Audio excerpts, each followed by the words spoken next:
대출이라는 단어 자체를 어려워하거나 무서워하는 분들이 많습니다. 대출을 받게 되면 점점 빚이 늘어나고 결국엔 파산한다고 생각하시는 분들이 많은데요. 아예 틀린 말이라고 할 수는 없겠지만 전세자금 대출의 경우에는 조금 다르다고 볼 수 있습니다.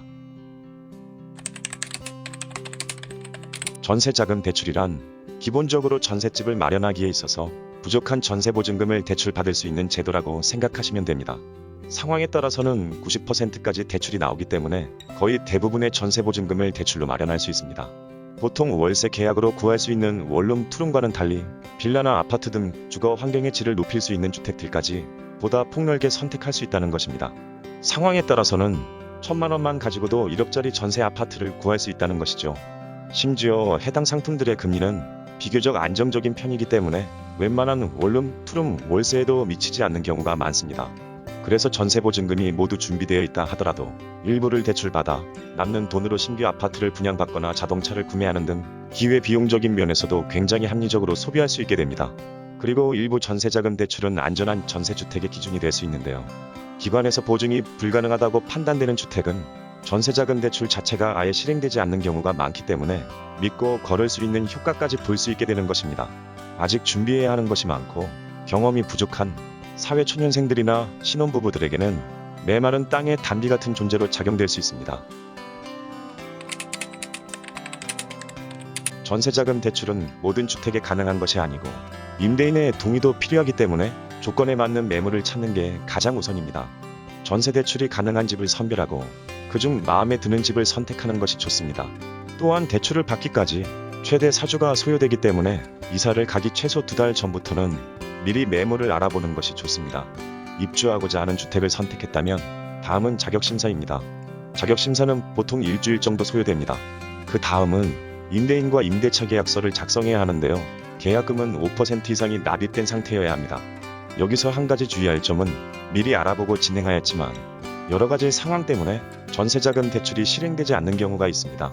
이런 경우를 대비하여 특약사항으로 전세자금 대출이 실행되지 않을 시 계약을 무효하고 계약금을 반환한다 등의 내용을 넣어두는 것이 가장 바람직한 방법입니다. 이후 주민센터를 통해 전입신고와 확정일자를 받고 마지막으로 서류 제출 및 심사를 통해 잔금일에 맞춰 대출이 실행되게 됩니다. 전세자금 대출은 보증기관에 따라 분류되어 있기 때문에 본인에게 알맞는 상품을 선별해야 합니다. 이는 보증기관에 따라 자격 조건, 대출 한도, 금리 등 상품마다 차이가 있기 때문인데요. 쉽게 설명하자면 조건에 맞는 보증기관을 먼저 찾고 그 보증기관에 맞춰 은행이나 상품을 선택하는 것이 좋습니다. 보증한도와 최대 대출 금액은 SGI 쪽이 가장 높으며 그 다음이 허그, HF 순이라고 볼 수 있습니다. 모든 기관이 거의 대부분의 주택을 보증하고 있지만 실제로 단독, 다중주택은 대출이 제한되는 경우가 꽤 많습니다. 그리고 여기서 공통적으로 제한되는 사항들이 있는데요.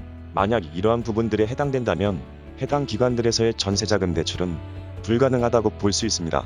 기본적인 요건들을 살펴보면 SGI가 가장 좋아 보일 수 있지만 실제 혜택이나 금리를 비교하자면 허그의 안심전세 대출이 유리하게 적용되는 부분들이 꽤나 많습니다. 반면 가입 절차와 조건은 HF 쪽이 조금 더 수월하다고 볼 수 있는데요. HF는 카카오뱅크 앱을 통해 비대면 신청이 가능하며 심지어 신청 장벽도 상대적으로 낮은 편입니다. 현재 우리나라에는 많은 종류의 전세자금 대출 상품들이 존재하고 있는데요.